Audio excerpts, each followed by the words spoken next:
А сынып оқушысы Алғари Назира, Қадыр Мырзаәлі, шашасың ба байлықты, төгесің бе шалқи дауыл дәулеттің кемесінде, ұрасында бір жылдық бидай тары, бір жылдық шөп қораның төбесінде,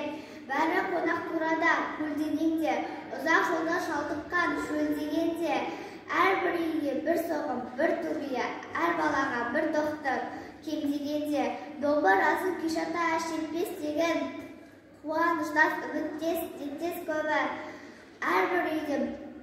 үйде 5 құда, 10 құдағай, әр үйде ең кемі 4-5 келін, егізгісін әлде сен дарамысың, сол ауылдың жақыны жарамысың, көбі бөле бұл жерде, көбі жиен, бәрі бажа секілді бәрабысың, қабақ шыту тарылу мұрат емес, қашан басаң өзіңді тұра төлес, бүкіл ауыл бір тілеу, бір дастархан, бүкіл ауыл бір ақ үй, бір адрес.